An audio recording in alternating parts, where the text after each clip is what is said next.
Hi, and welcome to Can You Just Sit With Me? Where I discuss hope in grief, hope in the hard place, and hope during the challenging times of life. I am your host, Natasha Smith. Thanks so much for joining me today. So, today I'm excited to have a very special guest with me today. Is my friend Stevie Swift. If you follow me on Facebook or Instagram, you've seen some of her work on my page because I absolutely love her heart and I love her words. She is a brilliant, brilliant writer, author, and creative. My kids and I enjoy her bazillion of free coloring pages on her page, Stevie at Stevie Doodles. I'll be sure to leave all the ways that you can find her and how you can get some of those pages at the end. And if you haven't realized it by now, I just love Stevie, and I know you will too. And so, hi and welcome, Stevie, to Can You Just Sit With Me? Thank you for having me. That was such a nice introduction. I could say all the same things about you.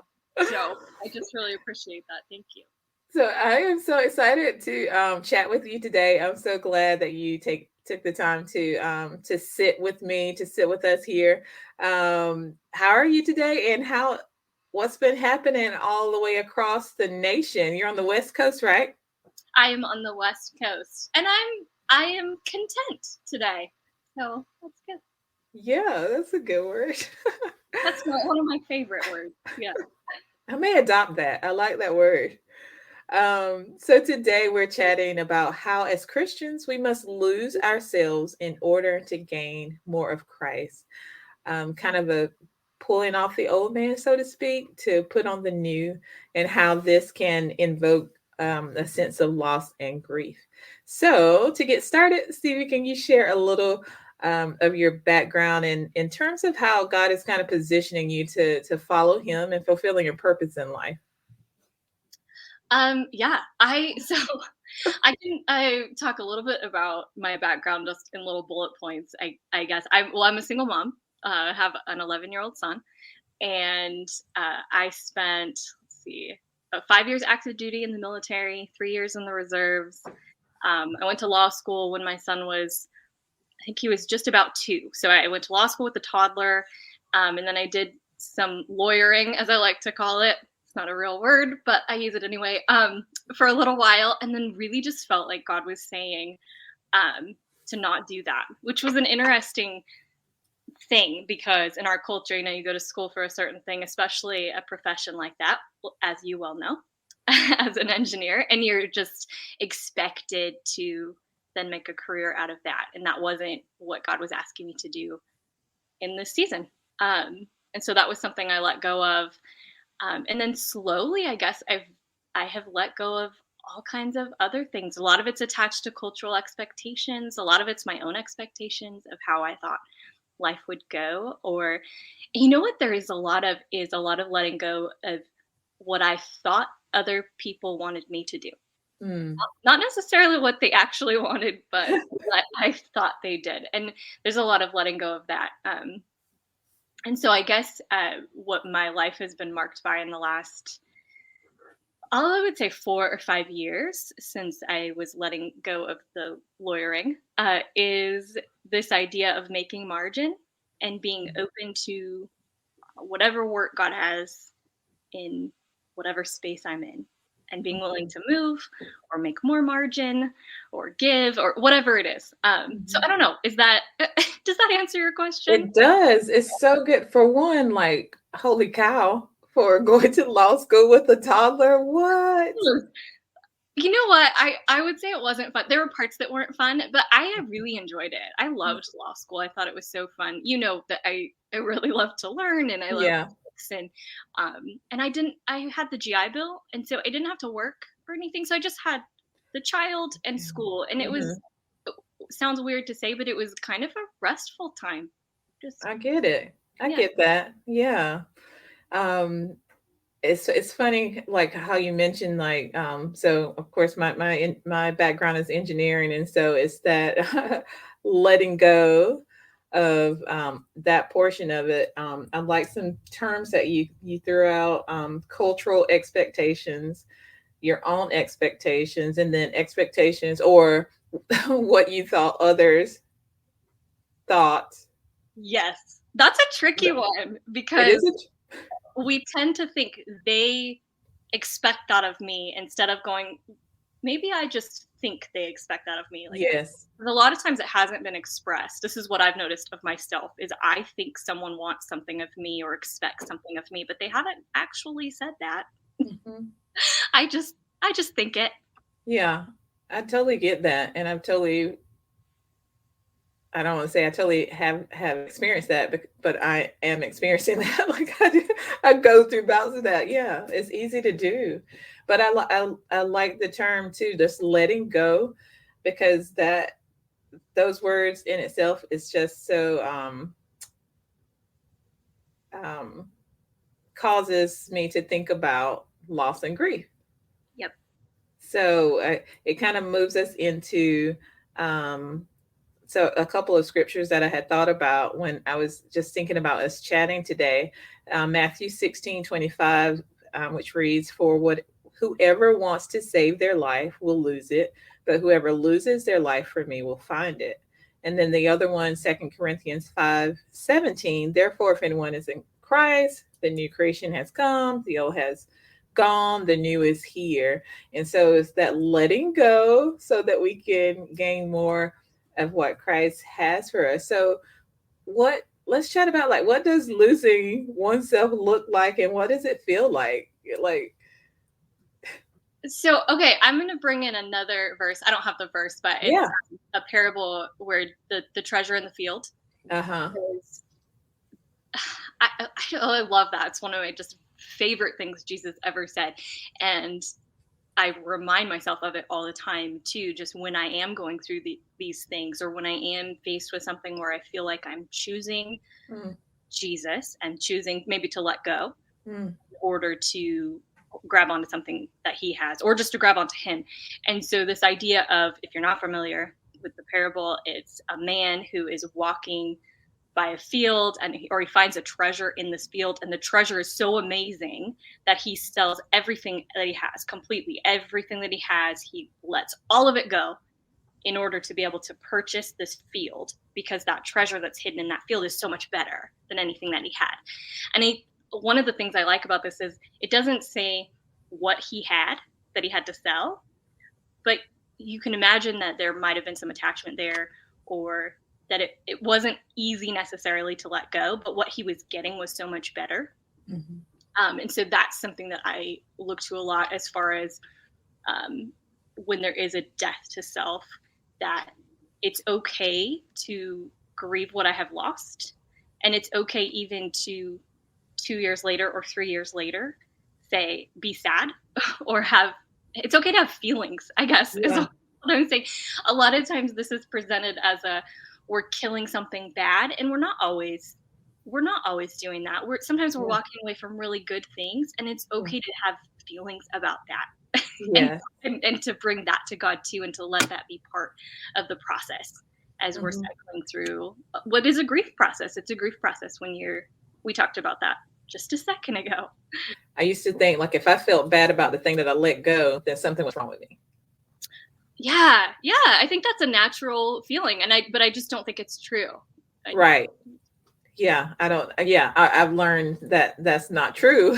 Like you're saying, it's okay to have feelings because Yeah, we're human, right? yes. And God created us to feel. And so I like this conversation just specifically for the fact that just to let people know that it is okay to have these feelings associated with letting go of things in order to gain Christ, because that is kind of the progression or a grief process. So when we exactly what you were saying, go ahead and say what you were saying when we was chatting before. We were chatting about just the process of when you lose something. Do you remember what you said there? Remember, the gist was I was saying it's a process, and so just when you are grieving the loss of a person, for instance, you are going to go through cycles. It's not one cycle through and then you're fine. That's silly. We know that.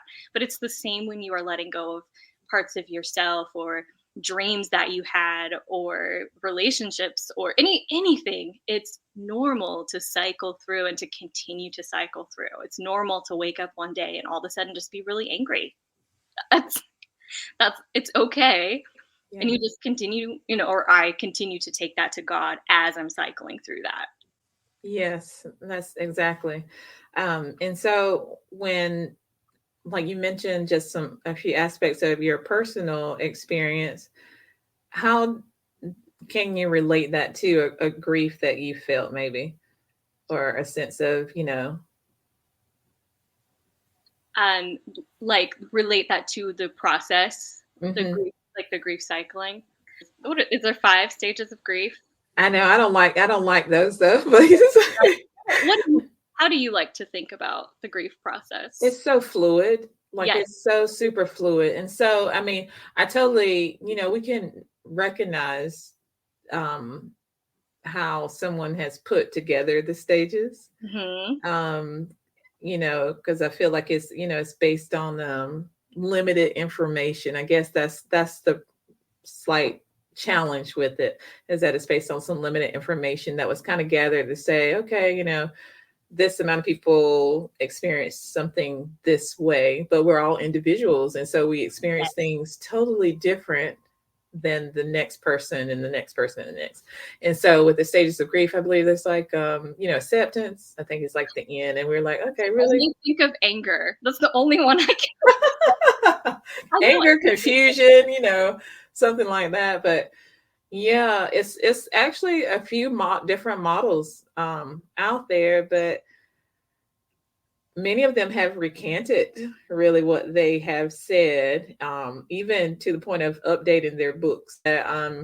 Grief doesn't follow stages, and Hmm. it's like, duh, yeah, it doesn't. Yeah, like you hit all those points, but everyone does them in weird ways, and you go back and Exactly. forever and ever. You go.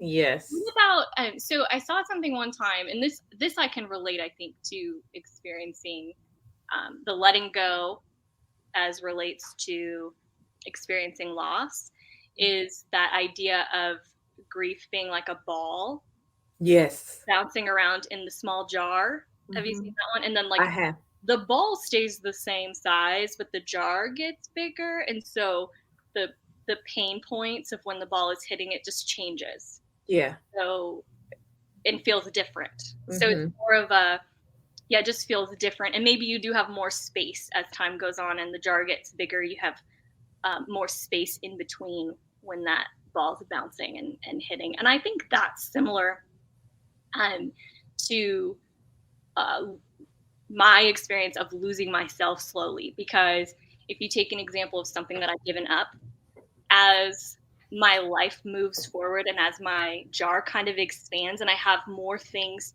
that I enjoy because I gave that thing up, which is, it's different, very different in the sense of loss, but it's similar in the sense that this, my life is expanding in a different way. And so while I might still have little twinges of maybe a dream that I had to let go of, and every once in a while something will trigger a little twinge, and I'll think, Hmm. oh, that's sad that I won't ever get to do that.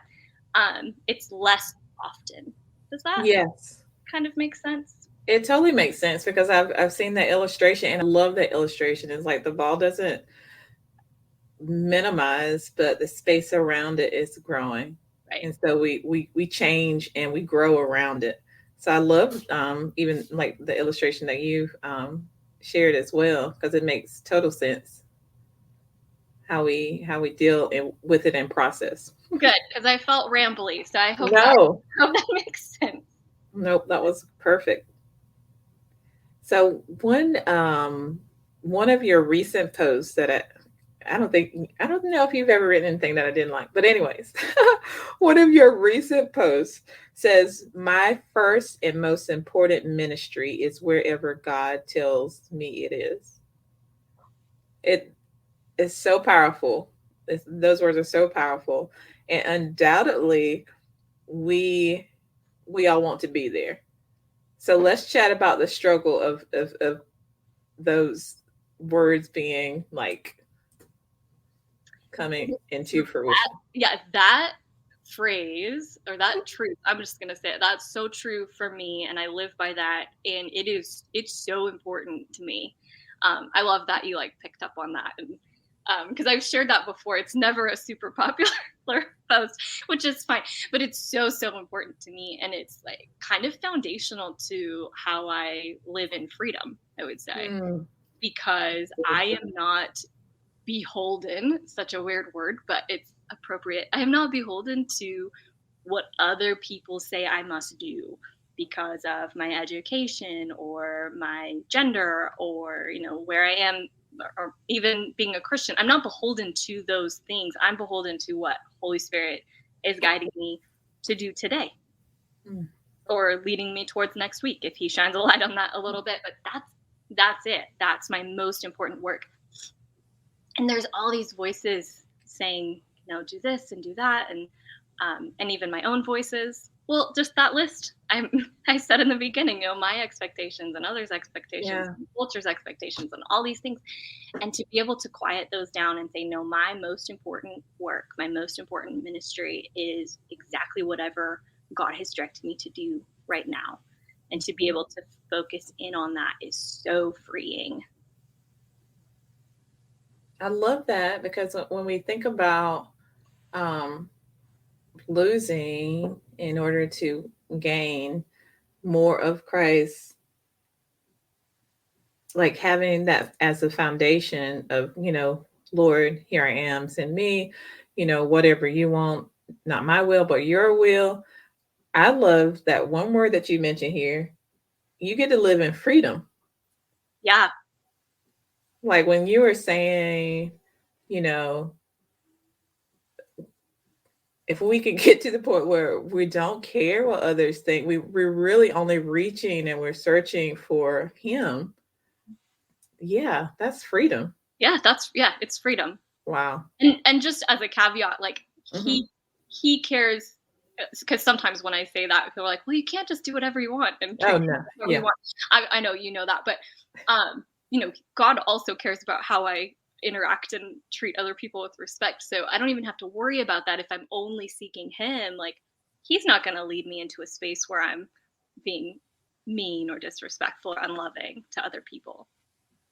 Yes, I'm glad you said that. Yeah. I'm glad you said that as a clarification point, because it always comes up when I talk about freedom. So one thing I was thinking about when I was kind of prepping for this, some people may have struggle with this idea of I've become a Christian now, and it made me think about Paul in Romans 7, the things that I wanted, the things that I do, I don't want to do, things I should do, I shouldn't be doing, type of thing. Or but really it just made me think of those who may have this inner turmoil, or just struggle with the letting go piece. They love Jesus, they really love him. How can we encourage someone who really has a heart for Jesus, but they are struggling? I would just, the most important thing is, okay, let me back up. Yeah. We live in a culture that specifically is, there's a lot of perfection and a lot of are you being productive? Are you doing things the right way? And are you being productive? And these kind of ideas are useful in some spaces, but it's really not useful in trying to follow Christ. It's just not, because you're following Christ is kind of this, to me, it's this, there's an element of rest in it. And striving has this way of kind of ripping at our ability to follow well. And so I've noticed when I get in this kind of productivity mindset where I'm striving to be the right thing, I guess, or be the right kind of Christian, it defeats the purpose. And all of that is just to say that struggling is part of it. Wrestling is part of it. these are things that you can embrace, that you don't have to be afraid of.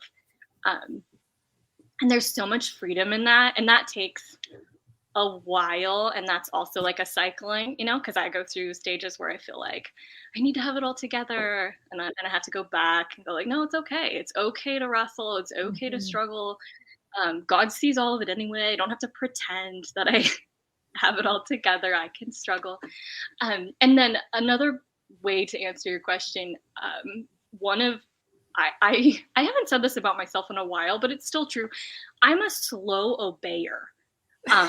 Like I obey. So when I'm sure that God is leading me to do something, I definitely obey. And I think people notice that. But what people don't notice is that I'm very slow. So sometimes it will take me months, years to get there. And that's okay too. And I've always noticed that at the end of my slow obedience, the timing seemed to be right. And so God was not confused about how long it would take me. And so the point of that story is like, God knows. He's not confused about who you are. And you're not ruining anything by struggling. You're not ruining like his plan. You're not ruining your relationship with him. Like it's all okay. He just wants you. He just wants to love you. He wants to love you through whatever you're going through. He wants you to know you're not alone in it. And he just wants you to like be there like with open-handed. Mm-hmm. Perfectly said and stated. Struggle is normal and it's a part of it. And Yeah. I love this in saying this, and how you put it into words was because many people feel like, if they struggle, then they're not Christian or Christian enough. What does that mean? I mean, what does that mean? And it's like, and maybe it's because, so many put on facades, or, want, the Pinterest, Instagram type perfect look, but it's not reality and it's not real. But like you said, God sees everything anyway. He sees us, he knows who we are. I absolutely love how you said that even though it seemed like you're slow to obey, when you get there, it's like he's like, oh, I knew you were going to get here at that time. And that is beautiful because he already knows it. Perfect timing. So he's made space for us and grace for us to in those moments when we struggle. And if it feels like it's all the time, it's like you're not alone. No one's alone in it. We're all walking this thing out. Oh, I love that. That's such an encouragement. Good. Yeah. Because the thing about it, it's almost become a cliche sometimes, or that just using the scripture, Lord, decrease me so that you can be increased in me. But then when he starts saying, okay, let's do away with some of these things, it's easier said than it is done. Yes. But I think being honest about, honest with ourselves, that, if we focus on him, like you're saying, the more that we have of him, I think the more that a lot of the things that we're letting go maybe kind of diminish or kind of begin to fade into the background. But it doesn't mean that we won't struggle, or we won't have some challenging times and moments of reaching back and like, oh yeah, Yeah. And that reminds me what you just said of and I think it's John Acuff. Do you know John Acuff? Not sure. He's like kind of like a motivation. He's Christian, but he's also kind of like a motivational, encourages creatives. And anyway, I think it's in his book called Finish, and he talks about how when you're trying to do something, the hardest day is the day after you make a mistake. And I think that applies to just anything we're trying to do in our walk with God, and or even, when we're grieving any sort of loss, where you feel like something happens that it feels like it pushes you back. And that the day after that is really hard. And I mean, that's just so true in so many different areas. But Yeah. we're specifically talking about when you're trying to give something up, right? Or you're trying to lose a part Yeah. of yourself. And so I guess when that crops back up one day or 1 week or 1 month, and you all of a sudden wake up to it, that you have put that thing back on, that Yeah. the day you realize that, or the day after, that's going to be a hard day. And he talks about something, was really helpful to me, as a practical thing that won't be helpful to everyone, but it was helpful to me, is to have a plan for that day. Mm.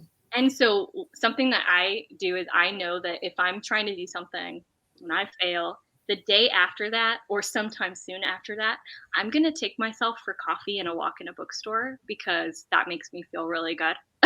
And so I'm just going to do that for myself. And like, then I have a plan for what I'm going to do. And my plan is to love myself well the next day.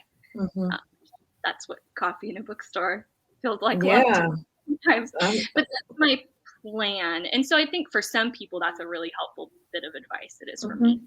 I love that. Thanks for sharing that tip. I love that. Keywords to me, loving myself well. Because so often I know people, we like to beat ourselves up, Yeah. So loving ourselves well. I love that, having a plan as well. And what you said, like, so really knowing ourselves and knowing those times when we're going to want to beat ourselves up, and instead having a plan to love ourselves well somehow in that moment. Man, that's so good to put those two things together. Yeah. So when we're talking about the grief process and losing oneself in order to gain more of Christ, your words, it's more of the letting go of some things, whether it is kind of from your list, other people's expectations, your own expectations, those sort of things. It's hard because dying isn't easy. Yeah. And it hurts because loss hurts. Yes. Yep. And so that is the result of grief is the result of a loss. It's the natural response to losing something. So I like just this conversation, just being able to, I guess, bring more awareness that you may feel a certain way when, as you become a Christian, as we're walking this thing out with Christ, there may be just times when you're feeling like sad or just anger, confused, where you may have all these emotions and you're like, what the heck is going on with me? Like, why do I feel this way? And it really may be that you're grieving. Yes. Yep. You're grieving because you're losing some things. Whether it's like we mentioned before, the way you thought life would go, because I've totally been there. Yep. Like, I thought it was going to be like CEO of a company, of like an engineering firm. And I had all these dreams and goals and aspirations in corporate America, and they're gone, So, it's a choosing of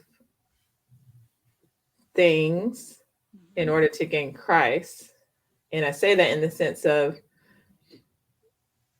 I needed to let go of that in order to move forward into more of his purpose and plan and will for my life. But definitely a loss. And losses need to be grieved. Yes. And what I want to say about what you're saying is that is something that I don't know why we are resistant to this, but things can be good and hard. Like things can be good and painful. And yeah, that's it. Yeah. But, well, that just kind of brings up that notion that, I'm starting to see more and more now, like just being able to hold both things at the same time. Right. Yeah. Oh, and a part of that, or maybe even the reverse of that is, I haven't experienced the kind of personal or people losses that you have, and that probably a lot of your listeners have. I have different kinds of losses and grief and suffering, and so it's going to be different. But when I look at mine things, I can say that thing was bad. And I can say I learned this good, or this good thing came from it. They can exist at the same time. I don't have to make the bad thing good in Yes. order to learn something, or in order to grow, or whatever, in order to find something good as a result, or be grateful for something that happened as a result. I don't have to call that thing good ever. Absolutely. I don't have to say I'm glad it happened. We don't have to ever do that, but we can still. They can be together. Yes. They can be together at the same time. Yes, I totally get that, because I always say, like, with all of, or the losses that I've experienced, from a personal standpoint, from like family members and things like that, it's like I totally, from the losses were horrible and heart wrenching, crushing, all the terms, but I've gained like so much compassion and empathy for others. Right. And we can be grateful for that compassion and empathy. And I have similar story, right, of different losses. But I can say I have this compassion and understanding of other people that I wouldn't have had I not. That doesn't mean that I'm glad for those things at all. Exactly. No, but I'm grateful for the compassion now, grateful for the empathy. Yes, absolutely. What can you leave? What can we leave the listeners with, as some takeaways from our chat today? You are loved exactly where you are and how you are, and you're known. Like, God knows you. He knows all of you, all of your thoughts, everything, and he's not afraid of your struggles. He's not afraid of any of those things that are coming out of your grief or loss. He's not afraid of you being afraid. He's not afraid of you being angry or feeling insecure or any of those things. He's just there, and he just loves you. Yes. Love that so much. I don't know if that's a recap of what we talked about, but that's what came out of my mouth. Well,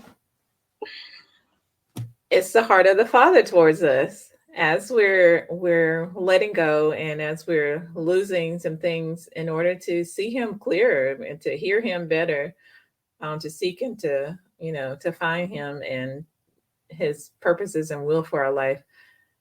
He really just, like you said, he really just wants us, he wants you, the listener, and so I love that, because that was literally his heart for us, what you just spoke. But so I'm just so glad to have chatted with you today. I know we can go like on and on. Stevie and I are going to be continuing our conversation, or just having a different conversation over on my To Do Life Better live broadcast that I'm super excited about. So kind of stay tuned for that. But for now, we kind of conclude this broadcast, but I want Stevie to let you all know where you can find her. And I'm going to also share this, of course, in the description. So I write about faith and just how much I love God and what I'm learning about God at stevieswift.com. And I'm on Facebook and Instagram. I share stuff there, Stevie Swift author. And then Tasha mentioned that I make coloring pages, whole bunch of them. They're mostly all free. There's like thousands of free coloring pages at steviedoodles.com. Yes, all the things. You have to be sure to check her out, because she's amazing. And so thanks again, Stevie, for sitting with us and sharing your heart for Jesus and your wisdom. So thanks again. My pleasure. That brings me to the end of this episode. Thanks again for joining me, and thanks for listening to Can You Just Sit With Me? If you enjoyed the show, please rate and review us on Apple Podcasts, and be sure to come back for my next episode of Can You Just Sit With Me? Until then, this is Natasha Smith, helping you to find hope in grief, hope in the hard place, and hope in the challenging times of life. Be sure to connect with me across social media, Facebook, Instagram, and Twitter at I'm Natasha Smith.